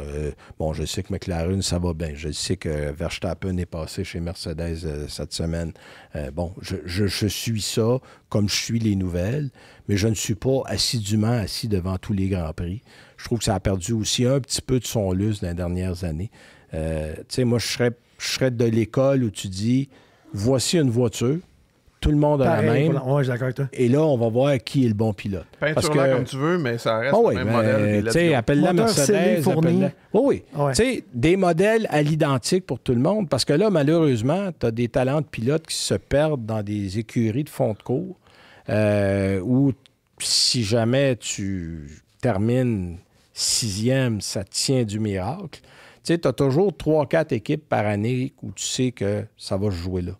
Parce que les autres, bon, ben, ils n'ont pas à peu près la bonne formule, ils n'ont pas les budgets pour se rendre là, ils n'ont pas investi assez. Bon, ça peut être 1000 raisons, mais ça serait beaucoup plus intéressant, à mon avis, si tu disais, ben voici, on va vous donner une voiture, là, c'est la voiture.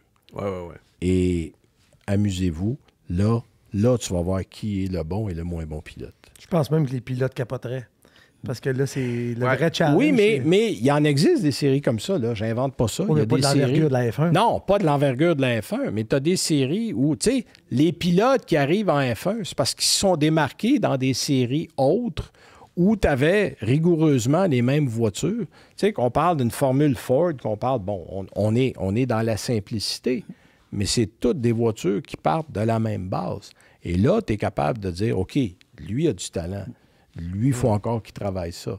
Mais même en Formule Ford, c'est touché parce que tu as plusieurs fabricants de châssis. Oui. Tu as plusieurs préparateurs. Qui peuvent faire moteurs. une voiture différente à la fin. C'est ça. Tu as encore de la misère à terre. Tu en ce jour, Carl, d'après toi? Ben, moi, dans le temps, j'avais été en Allemagne chez Volkswagen Motorsport, puis tu avais le Beetle Cup. Puis ce qui était le fun, c'est que c'était un entrepôt à Volkswagen Motorsport où est-ce que toutes les voitures étaient. Toutes les voitures étaient préparées identiques. Tu arrivais aux courses, les rigs débarquaient les autos, il y avait un tirage au sort. Les pilotes se faisaient dire, bon, ben, tu as le numéro 12 aujourd'hui, tu mets tes collants de commanditaire pour la fin de semaine, tu fais ta fin de semaine de course, puis les autos étaient révisées après chaque course pour s'assurer de la parité. Exact. C'était extraordinaire. Là. Le pilote qui dit, j'ai dominé le Beetle Cup, ben, il a peut-être conduit 8 autos différentes. Oui, c'est ça. C'est tout un pilote. Là. Exact. Ça, mais... C'est sûr que les budgets étaient extrêmement chers parce que là, c'est Arrive and Drive, mais en plus que toutes les voitures sont préparées à l'identique, ça coûte tellement cher. Mais oui, ça serait... Mais NASCAR faisait un peu ça avec les... Je ne me rappelle pas du nom, là, c'était la course des champions, peu importe, là, mais il y avait, à un moment donné, ils prenaient des Camaro identiques, puis ils mettaient des pilotes dedans, puis... Étonnamment, ben Dale Earnhardt il est en avant quand même. Puis tu vois que les vrais gros talents ressortent. Là. Exact. Mais moi, j'ai toujours trouvé que ça serait la formule la plus équitable. T'imagines-tu le sentiment dans la société, là, ceux qui seraient toujours sur le podium, comment ils seraient adulés? Parce qu'ils sont déjà adulés, mais on le sait déjà qu'il y a une différence entre les... qui partent pas à armes égales. Il y en a qui partent avec 2 prises, puis l'autre, il n'y a pas de strike. Là, t'sais. Mais là, tu pars tout égal, puis l'autre, il gagne tout le temps, ça ferait des vedettes incroyable auquel les jeunes s'identifieraient, puis nous autres aussi, des passionnés. Dans le fond, c'est que le championnat des constructeurs est rendu plus lourd, plus important que le championnat des pilotes. Moi, je suis groupie dans l'ombre. Je suis fan. Je suis comme Ben Gagnon. Je suis pas groupie, je suis fan.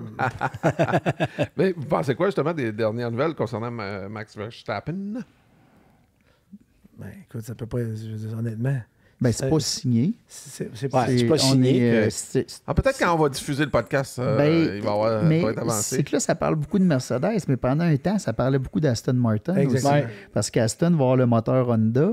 On sait que Verstappen a dominé le championnat avec un moteur Honda. Effectivement. Il travaille très bien avec Adrian Newey, qui est chez Aston Martin. Fait qu'au bout de la ligne, Newey aimerait bien ça avoir Verstappen. Mercedes ont besoin d'une nouvelle vedette parce que Lewis est parti. Louis est parti. Antonelli n'est pas encore mûr à 100%. Non, mais il y a du talent. Il y a du talent, ça sort par les oreilles. Absolument. Ça, il faut que je l'admette. Mais Russell, c'est pas tout le monde. Il est comme moins accrocheur comme pilote. Il est très Russell, c'est un gars tranquille. Oui. C'est un gars tranquille, puis c'est pas... Tu sais, il y en a qui sont, comment je te dirais ça, qui sont plus vendables que d'autres. Bankable?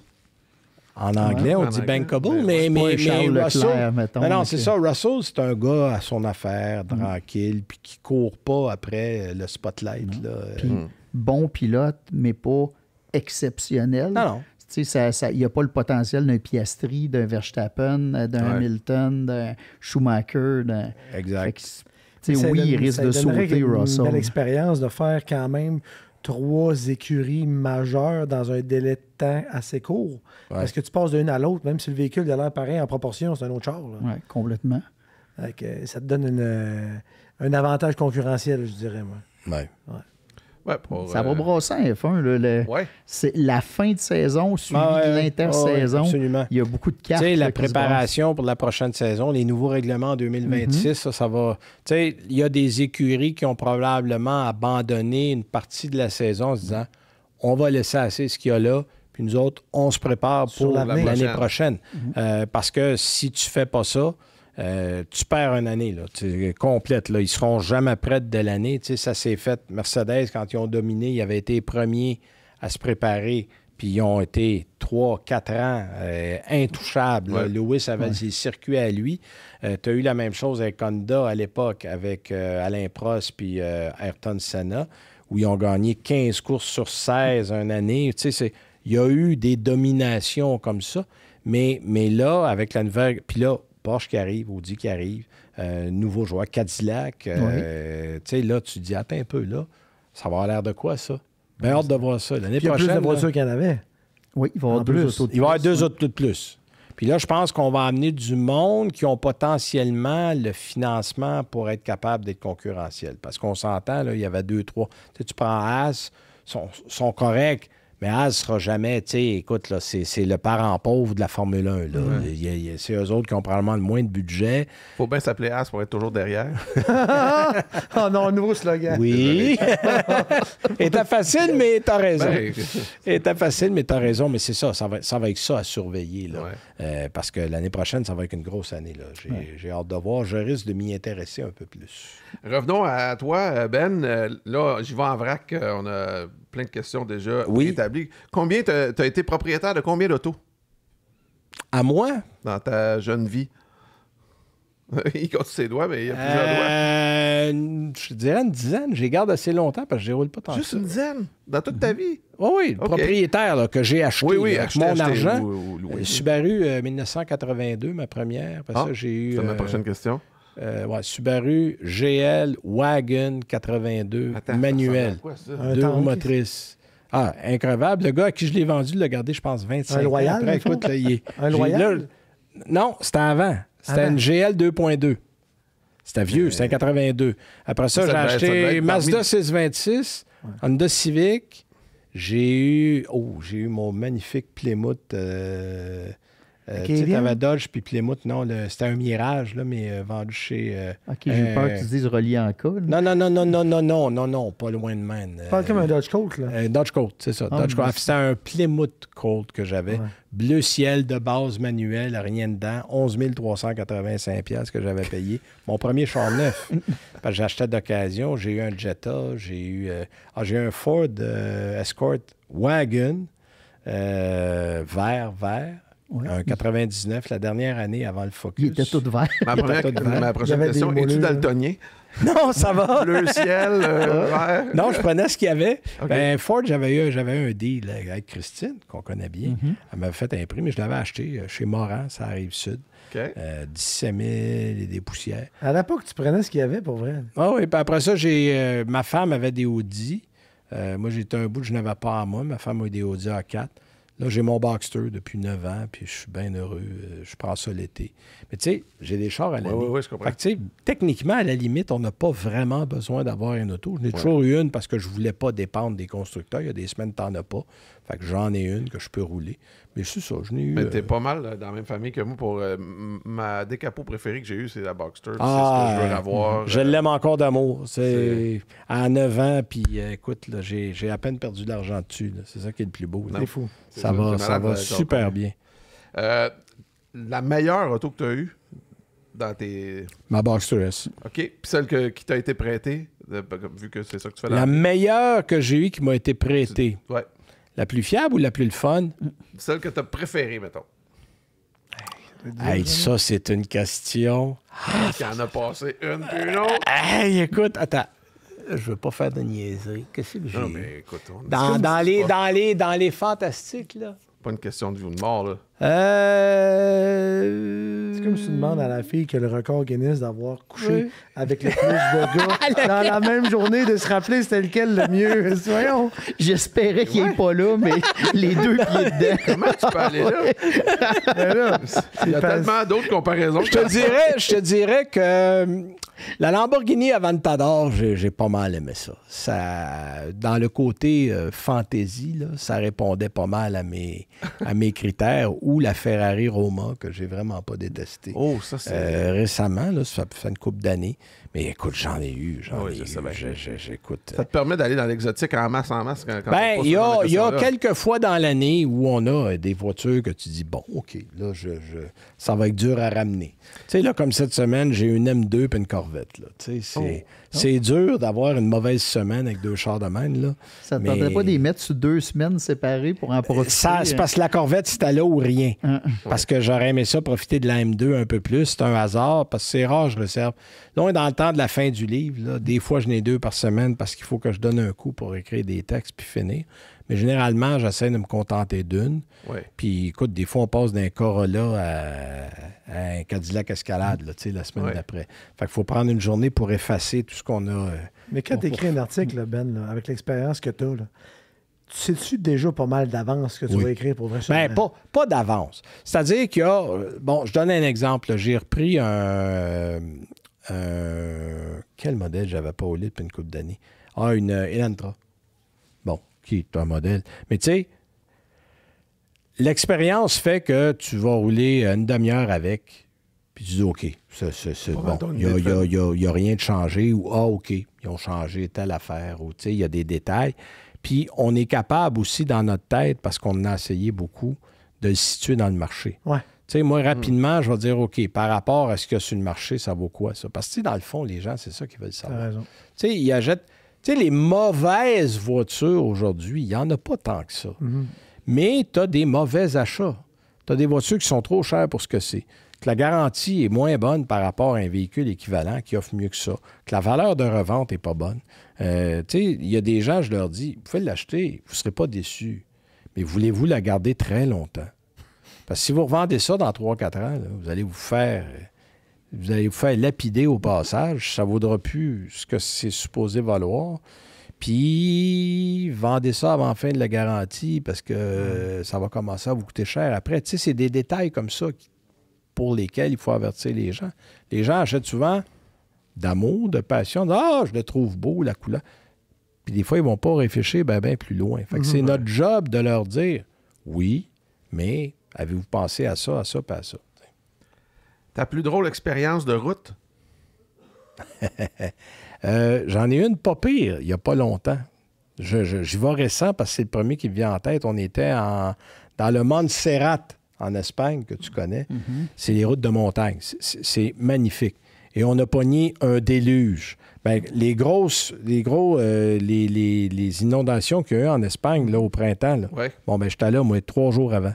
Puis un déluge, là, mouillé pour arrêter l'auto parce que tu vois pas le devant du capot, là, mouillé fort de même. Tu es en montagne, on a commencé à avoir des roches passer devant l'auto. Puis là, on est en montagne, tu montes, à un moment donné, on arrête parce que là, il y a ça des pas de roches. Là, je suis dans un Audi Q8. Fait que j'ai dit, OK, c'est un 4 roues motrices, ça. Ça fait du hors-route. Il y a même un mode hors-route. Fait que là, je sais arrêter, mais là, je me dis, je peux pas revenir. Parce que là, tout le chemin qu'on vient de faire, c'est fermé. Non, c'est fermé. On a pogné de la radio, parce que là, on a réussi à pogner quelque chose à la radio. Mais là, on entend que la route est... Mais là, j'ai dit, es-tu fermé ce bord-là?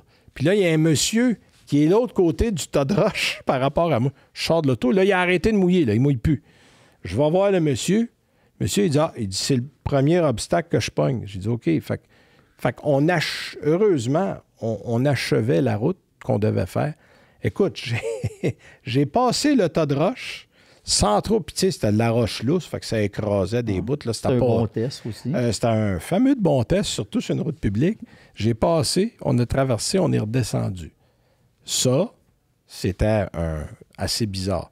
Un autre, on est à Daytona, au lancement du Ford. C'était quoi le Ford, la fourgonnette Ford? Windstar? Windstar, merci. Windstar. Puis on est à Daytona. En fait, on avait été voir le matin, c'était les essais pour le Daytona, en NASCAR. Et on s'est perdu en revenant.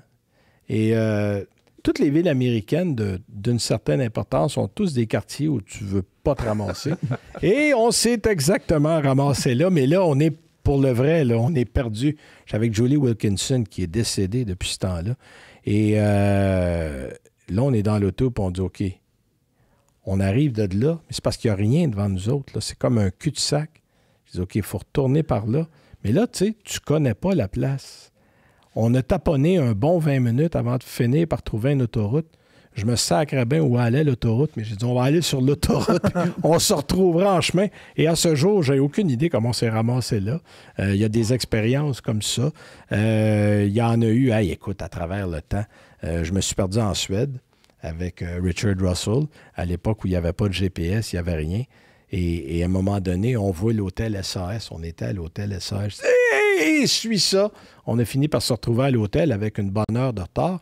Jacques Rainville, que tu as connu. Oui. Jacques, qui était le meilleur gars au monde, mais qui n'avait aucun sens de l'orientation. On est au Colorado, avec Volvo encore. Puis là, en sortant de l'hôtel, ça dit « turn right ». Puis la première indication qu'il y avait pour le chemin, c'était à 67 km. Tourner à gauche pour prendre l'autoroute. Fait qu'on jase, on roule. Maintenant, on arrive. Je dis « Bon, Jacques, j'étais à 66, là. » Il dit, oui, tu vas tourner à gauche. On arrive à 67, on est dans le champ, il n'y a rien. Puis là, Jacques regarde, il dit, crime, je t'ai-tu dit de tourner à droite tout à l'heure? Il dit, c'était à gauche. Oh, wow! Hey, là, un autre 67 km de l'autre Plus bord. 60. Plus 60. Fait que là, on avait rejoint par téléphone les gens de Volvo, dire, regarde, oubliez-nous pour le lunch, là, on sera jamais là. Puis on avait visité une partie du Colorado que j'ai pas revue à ce jour. Mais tu sais, il y en arrive des affaires de même. Ce qu'il faut établir, c'est quoi?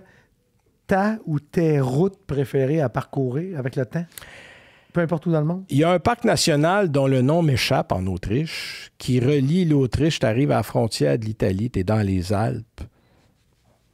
J'ai rarement vu quelque chose de plus beau que ça. Exactement où tu parles. Ah, t'es allé, hein? Tu sais de quoi? Avec on avait été là. BMW. Ah bon, ben, on était à la même place, ça doit être ça. Ouais, moi, j'étais avec le PR de BM. OK, les 3 diesels, c'était-tu les 3 diesels? Non, puis les 335. OK. Coupé. Puis on a été facilement arrêté, là, 20 minutes à regarder les crêtes de montagne. Ça a aucun... T'avais-tu couché en Italie au Steinberger? Non, on parle d'hôtel. n'était pas supposé être en Italie. Il y avait une journée de congé.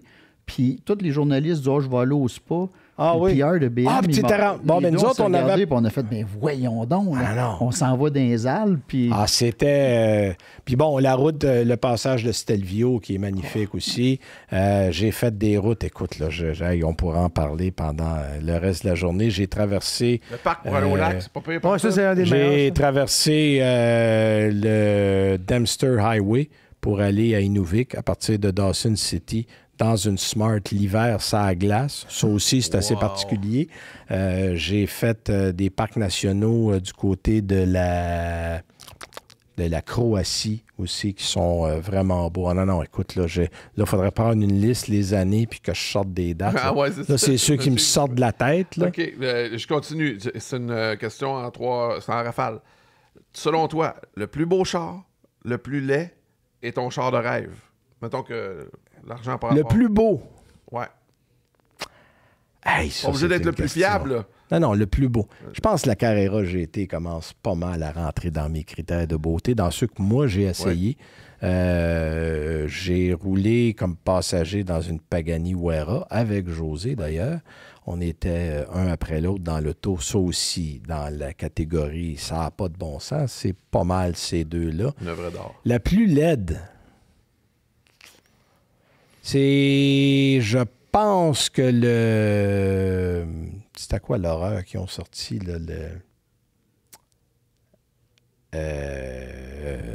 Chevrolet, voyons. Hey, j'ai un Le lendemain. C'est une minivan. Oui. Le Aztec. Ah, le Aztec. Écoute, non, mais écoute, on était à Détroit à présentation. C'est une des rares fois où, tu sais, il lève le rideau, le voile, la salle est pleine. Personne fait. Puis il n'y a pas un son. Tu sais, il n'y a pas eu de ouh, ah, non, rien. Ils ont montré le char. Puis là, il y a eu comme 5 secondes. C'est une blague, quoi. Vous nous amenez ça, là, pour le vrai. Chevy Chase va mettre des wood panels sur le côté. Peter Horbury, qui était designer chez Ford, qui était chez Volvo aussi à un moment donné, m'avait fait un dessin, écoute, que j'ai jamais gardé, parce qu'il était là le midi. Puis il dit, m'a dire le problème. Puis il m'avait dessiné une vache avec des pattes trop courtes. Puis j'ai dit, c'est quoi? Ben, il dit, c'est ça. Il dit, il n'est pas proportionné. Il n'est pas laid. Mais regarde le rendez-vous, qui était à la même base, qui était à le même véhicule, était beaucoup plus joli. Mais il dit, ils ont mal proportionné. Mais ça, c'était une horreur. Je dois avouer que c'était fièrement raté, ça. Ton genre de rêve? Ah, mon Dieu. Il y en a tellement. On part où? Je ne sais pas. Même dans tes yeux. Non, mais écoute, là, je repasse. Un vrai gars de char qui t'en nomme un seul. Ah non, c'est comme de dire lequel de tes enfants t'aime le plus. Ouais, écoute, c'est ça. Il y en a beaucoup. Il y en a beaucoup. Écoute, je t'ai parlé de la carrière GT tantôt, mais je pourrais te parler n'importe quel Ferrari avec un V12 manuel. Même s'il n'est pas la plus belle, le son de ça. Une LFA pour le son du moteur. LFA, moi je suis un gars de feeling. Je ne suis pas un gars qui veut 5000 chevaux. Moi, je suis un gars qui veut du feeling, qui veut de la sensation, qui veut de l'émotion quand il conduit. Une expérience. J'ai eu ça dans plein d'autos. Il y en a qui t'en donnent beaucoup, puis des fois, c'est dans un 4 cylindres. C'est même pas... C'est pour ça que tu as une Boxster. C'est pour ça que j'ai une Boxster. Je vais pas une Carrera GT, fait que je me suis acheté une Boxster. Qu'est-ce que tu veux? Tu as déjà eu la chance d'embarquer dans le McLaren F1 à titre informatif et personnel? Oui. Ça aussi, c'est autre chose. Hein? Une ride par Peter, puis après ça, embarquer dans le McLaren F1. J'ai conduit une Veyron, là, qui est une expérience hors norme, là, Bugatti, aussi Bugatti Veyron. Mais c'est pas le plus beau son. Drive, ça? Écoute, j'étais à Vancouver. On m'avait invité là-bas. C'était une journée client. Et tu avais 1h30 dans l'auto avec l'ingénieur d'Allemagne. Quand même. Et moi, je ne connais pas tellement à l'époque Vancouver. On passait par le Stanley Park pour monter vers Whistler. Puis la route de Whistler est quand même une autoroute. Puis on était à 1h de la journée qui n'était pas trop mal à l'heure du lunch. Sauf que moi, je ne connais pas la route. Fait que le monsieur qui est propriétaire de la concession à Vancouver, qui a aussi Lamborghini, me dit, écoute, m'a envoyé mon gars en avant de toi. Puis suis-les. Je vais faire une run, ça va être à peu près 1 heure. Parfait. Fait que moi, j'étais avec l'ingénieur, puis à un moment donné, l'instant qu'on embarque sur l'autoroute, boum! Lui, il part. Là, moi, non, le gars, il dit non, attends. Là, Chris, je le regardais disparaître, là. À un moment donné, il dit, OK. Ah! Il n'y a rien pour décrire ça, là. Écoute, t'as l'impression que la planète recule. C'est ça. Wow! Écoute, en 10 secondes, j'étais dans son dos. Ça n'a aucun bon sens. Puis il dit, laisse-le en automatique. Ça va trop vite pour que tu changes les vitesses toi-même. Là. C'est indécent. Écoute, t'as 1000 chevaux. Là. Imagine une Chiron. C'est... Wow! Mais je veux dire, si t'es millionnaire, t'es trop pauvre pour avoir ça. Il faut que tu sois multimillionnaire pour avoir ça. Là. C'est des chars de fou. Mais si tu as un rêve, tu peux pas vraiment y rouler. C'est ça. Tu sais, moi, je veux d'un char que je suis capable d'utiliser, de rouler tous les jours, d'avoir du fun avec. Ouais. Et le rêve, il ramène aussi à une ligne esthétique qui te rappelle quelque chose, un rêve à l'enfance. Oui, absolument. C'est ça. Absolument. Vous allez rire, là, mais cette auto-là, j'ai refusé 2 fois de la conduire. Elle me touche pas. Non. C'est fou, là. J'ai zéro lien avec un Bugatti Veyron.